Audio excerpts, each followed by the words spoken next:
I am not from LA originally. It's nice to be in LA. I am from a small town in suburban New York. I am from, basically, if you've ever seen a movie about high school where one character says something like, "But dude, what about the big dance?" It's like, I'm from there. You know what I mean? I'm from like right around the corner over there. I'm doing well. I'm doing all right. I had a little bit of a stressful week. I'm very nervous about going bald. I'm very scared about it. And recently shaka to you, cameraman. My bald brother. No, but I'm very scared about going bald. It freaks me out. I'm nervous. I'm stressed about it. And I succumbed and I bought the sprays and the pills because they're real and they work. And I bought them and I started using them. And I have to say, it calmed me down a little bit. But the thing that's really been helping is my girlfriend is so nice to me about going bald. Every time that I go to her and I'm like, am I going bald? Do you see anything? She says the nicest stuff. She goes, number one, I don't see anything. Number two, even if I did, I'd love you all the same. And it makes me feel so much better. But this week, she started adding a third thing where I went to her and I was like, do you see anything? Do you think I'm going bald? And she was like, hey, I don't see anything. And I'd love you all the same, even if I did. But you are using the sprays, right? You're using them? You're using them? Because you got to do it right after the shower. And sometimes you get out and you kind of get on your phone. It's like, mate, right away, you got to get on it. I was like, okay. What did you see? She sent me a text today. It was a link to a New York Times article. The title of the article was, "Hair Loss Medication Linked to Male Infertility." And she said, "Just thought you should know this." And I thought about it for a while. And then I texted back, "Your call." I said, we can do one of two things here. Either we can adopt a cat and I can have this incredible head of hair, or we can have a family and I will look like Professor X. But those are the choices. It's nice to be here. I went to Chipotle today, which was a mistake. No, it's just, when I go to Chipotle in Los Angeles, I feel like a quitter. You know what I mean? Like, we are in a city with some of the best Mexican food on the planet. And I walked into a Chipotle. And you get in there and it's sad. It's you and a bunch of tweens waiting for their mom to pick them up from karate practice. And you get up to the counter and they offer you like the most inauthentic, Americanized Mexican thing ever. They're always like, "Would you like to try our new hot honey crema?" And you're like, yeah, like, that sounds really good. Fuck. Damn it. I just want to eat authentic, but that sounds incredible. You do what you can.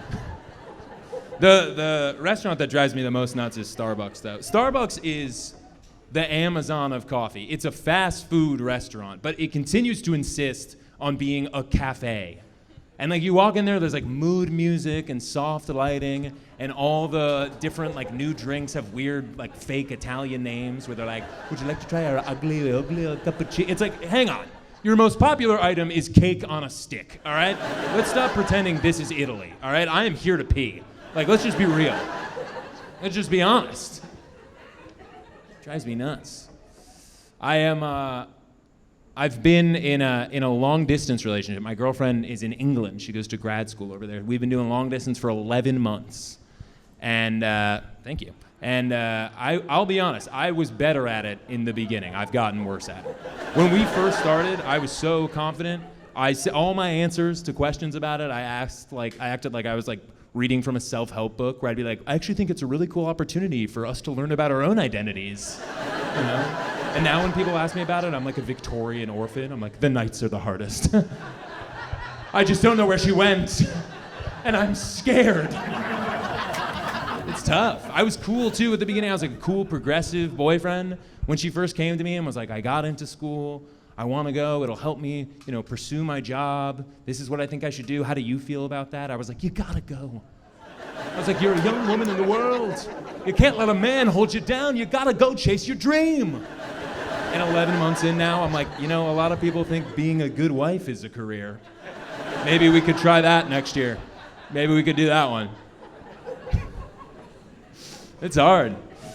I'm trying to be a good guy, and it's hard to be a good guy sometimes. I think the price of being a good guy, I've learned, is you are not able to say anything when women say the meanest possible thing about men right to your face. Like, I'll sit with my female friends and they'll be like, men are disgusting, they are selfish, they are arrogant, and I wish they were dead. And I'll just be like, yeah, for sure. Totally. Trump, am I right? What's up with that, dude? Like, you can't fight it. And I'll be honest, I've tried. One time, a female friend, she was just really going off on men, and I tried to be like, well, you know, are we generalizing? There's a lot of good men out there, blah, blah. And as soon as you do that, some news article will come out that it's going to be like, you know, Congress just passed a bill that makes it illegal to get your period at baseball games. Like, right away. A friend of mine once asked me, she was like, what do you think the best thing men have ever done? And right away I was like, the Golden Gate Bridge. And right away she was like, that's the bridge everyone kills themselves from. And I was like, touche, fair enough. Can't do it, boys. We gotta just be better. But I'm trying. Distance is hard. It's an odd kind of relationship because on one hand, you're very committed. You're very together, you know? You've chosen to stay together despite the obstacle. But at the same time, functionally, day to day, you are so alone. Like, so alone. And not like fun, hopeful, single alone, where you wake up and are like, what if Michael B. Jordan's at the bookstore? Like, no. It's alone. It's just that. And it's scary to do that because I don't know if you guys know a lot about men, but when you are, as a man, left alone with no hope of a romantic interaction, we don't do so good, okay? Check the internet, we're losing some guys to this right now.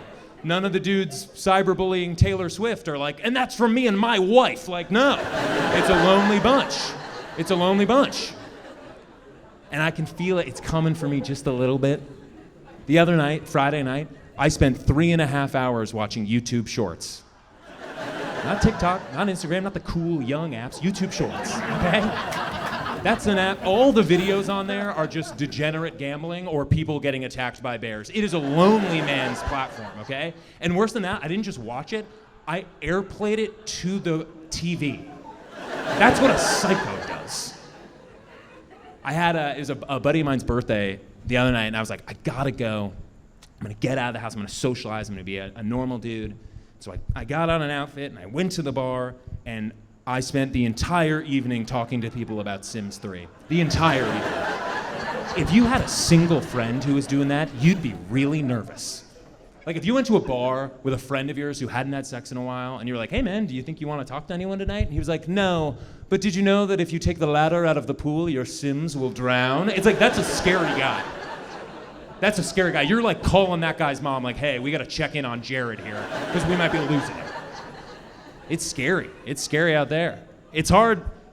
One thing that's hard about distance as well is because I'm never with my girlfriend, I'm always so nervous that people are gonna think that I'm hitting on them and I'm gonna get into some weird kind of flirty situation. It terrifies me. And occasionally, because of that, when I'm talking to someone, I try to throw like a little like conversational grenade in, you know, make things platonic. I was at a thing recently and I was talking to this woman, she was very nice. And about 15 minutes into the conversation, she was like, you know, tonight, I just want to have fun and get crazy. And I was like, Sharon, you know what's really crazy? 1 in 9 Americans have gout. I was like, that's insane, Sharon. That's insane. We got to talk about that. I bumped into a girl at work recently and just automatically I was like, where were you the day OJ died? Oh, complicated legacy, the Jews. Like, it's just, you have to. Okay? I am bringing up Kony 2012 at the drop of a hat. Truly at the drop of a hat. Ugh. You know what's so tough about that joke? I told a buddy of mine, I was like, I'm a little nervous to talk about this on stage because I don't want it to come off like, oh, people are hitting on me, I'm always getting hit on. And without skipping a beat, he was like, I don't think anyone's gonna think that. He was like, you don't give off that vibe at all. I wouldn't worry. I was like, I give it off a little bit. He was like, not really at all, dude. Don't worry about that. If anything, play it up. You're gonna have to really sell that. I was like, come on. But it's nice to be out in LA. I just went back to my hometown recently, back to the suburbs. And it was weird when I was there. I'm from a very, very suburban part of the country, and it reminds me a lot when I'm there. It's a lot like those movies, you know? It's like American Pie or Superbad or Ferris Bueller's. And I thought at the time, that's what high school was gonna be like, you know? And I wanted that desperately. I wanted especially I wanted to have like a high school movie romance, you know? I wanted to like pull up to school one day in my cool Jeep, and in the background you hear that song that's like, hey, don't write yourself off yet, that's playing.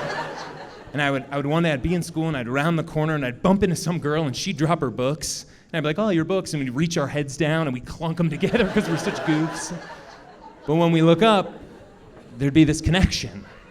And I'd be like, hi, I'm Ellis. And she'd have some like ridiculous movie name that's not really a name, where she'd be like, I'm Silver. Silver LaRue. 4 years of high school, we'd never met. But we'd have this connection, and then she'd walk off and I'd never see her. And I'd be like, oh man, how do I talk to Silver? But the next day, in Senor Lopez's Spanish class, guess who my new Spanish partner is? Esta Silver. Unbelievable, Unbelievable. And we'd become friends, and we'd have banter, and we'd talk about stuff, and she'd be like, Ellis, you're such a dork. And I'd be like, Silver, you're the dork. And we'd be calling each other dorks. And it'd be so cool and so intense. And then one night, when we're texting about the Spanish homework, she'd call me up, and she'd be like, hey, can you just come pick me up? Can you just please come pick me up? And I'd drive over to her house, and she'd get in my car, and I'd be like, what's wrong? And that's when I would find out that she's got a lot going on at home, No, don't. Come on, guys. Sir, she's got a lot going on at home. And she'd say, let me take you to my special spot. And we'd drive up to top of Old Man Hill. You can see the whole town from up there. And we'd look out, and right as I think we're about to kiss, she'd tell me that she's actually going out with Tyler Ferguson, captain of the basketball team. Definitely not a real guy who went to my high school who's on Facebook. And he's a jerk, He's a jerk, and he's friends with a lot of guys who are like homophobic but not secretly gay. So it's not like, ooh, are they gonna kiss? It's just like, stop saying that stuff. That's mean, And then one day I see him in the cafeteria, and he's being real mean to Silver, and I try to fight him, and I lose, but in like a hot way, where everyone's like, he's gigantic, and you were in it for like a second. Whoa, how did you do that? Silver picks me up off the ground, and she's like, how could you do that? You embarrassed me in front of everyone. And I'm like, I embarrassed you? He treats you like crap, Silver. He treats you like crap, and you're just stupid to notice. And I run out of there, and it's raining, and the fray is playing, and it's so intense. And then I don't see Silver for a couple of weeks, maybe a month, depending on if it's 4 weeks. Because that's how long months are. And then before I know it, it's a school dance, and I'm not going. But my mom knocks on my door, and she says, hey, kiddo, dances tonight. And I go, Ma, get out of here, I'm not going. And she goes, hey, you're going to that dance. And I go, Mom, I don't even have anything to wear. And she holds up my dad's old tuxedo. Oh, by the way, my dad died tragically in this scenario.